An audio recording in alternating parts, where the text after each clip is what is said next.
नमस्कार दोस्तों, स्वागत है आपका आपके अपने YouTube channel mathematics with Rituraj sir में। दोस्तों, आज हम आप लोगों को पढ़ाएंगे साधारण ब्याज के साधारण प्रश्न। साधारण ब्याज का सूत्र होता है मूलधन गुणे दर गुणे समय बटे 100।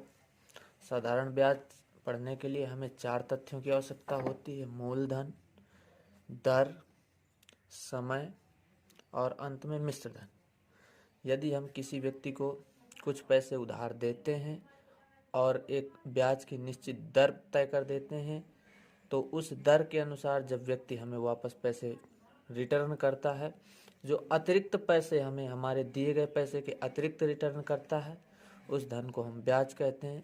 हमारा धन और अतिरिक्त धन मिलाकर के जो राशि बनती है उसको हम मिश्र धन कहते हैं। साधारण ब्याज के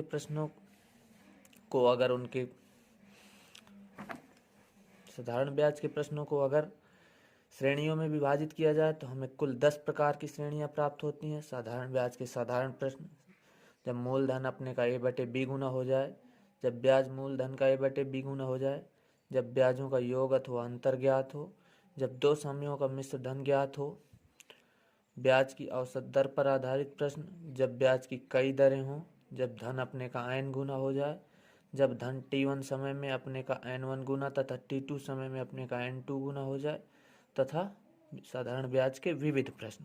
इन सभी प्रकार के प्रश्नों का अध्ययन हम अपनी इस सीरीज में करेंगे।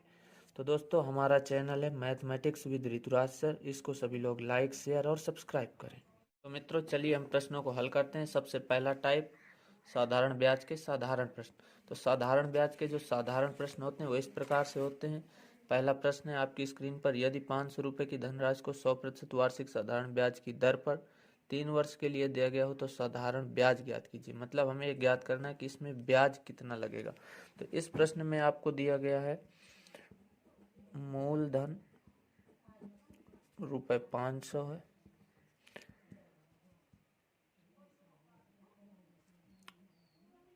ब्याज की दर 10% वार्षिक है। क्वेश्चन में गलती से मिस्टेक से 100% लिख गया, तो इसको आप 10% समझिए। 10% वार्षिक है और समय आपका 3 वर्ष है। साधारण ब्याज ज्ञात करना है। तो साधारण ब्याज बराबर, फार्मूला आपने अभी पढ़ा है, साधारण ब्याज बराबर होता है मूलधन गुणे दर गुणे समय और बटे में 100/100। तो इसके हिसाब से साधारण ब्याज ज्ञात हो जाएगा। साधारण ब्याज बराबर साधारण ब्याज, तो साधारण मूलधन की जगह पे हम 500 रखेंगे। 500 गुणे दर 10, समय 3 वर्ष, अपान में 100। 2 जीरो से इसके 2 जीरो कैंसिल आउट हो जाएंगे, मल्टीप्लाई कर देंगे, 150 रुपये साधारण ब्याज आ जाएगा। आंसर यही हमारा इस प्रश्न का उत्तर है। अब आते हैं साधारण ब्याज के दूसरे प्रश्न में। इस प्रश्न में दिया गया है साधारण ब्याज की किस वार्षिक दर से 600 रुपये का 10 वर्ष का साधारण ब्याज रुपये 120 होगा। मतलब इस प्रश्न में हमें ब्याज की दर ज्ञात करनी है। ब्याज की दर ज्ञात करने के लिए हम अलग अलग फार्मूले नहीं सीखेंगे, हम एक ही फार्मूले में पक्षांतर प्रक्रिया द्वारा प्रश्न को हल करेंगे। हम वही साधारण ब्याज का फार्मूला लगाएंगे।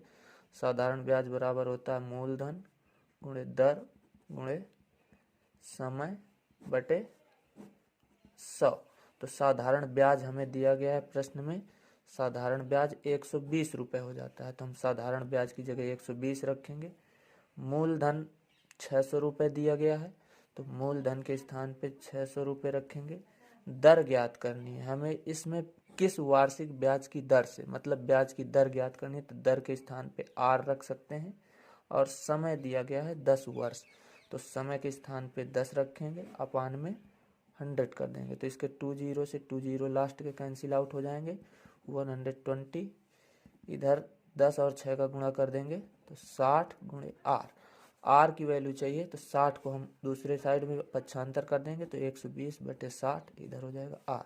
60 दूने 120, अतः R बराबर आ गया 2% वार्षिक। यही हमारा प्रश्न का उत्तर है। इसी प्रकार से साधारण ब्याज के और भी तमाम प्रश्नों को हम हल करेंगे। आप लोग भी साधारण ब्याज के अपनी अपनी अलग अलग किताबों से साधारण प्रश्नों को हल करिए, और जिस प्रश्न में समस्या हो तो आप कमेंट बॉक्स में हमसे पूछ सकते हैं। धन्यवाद।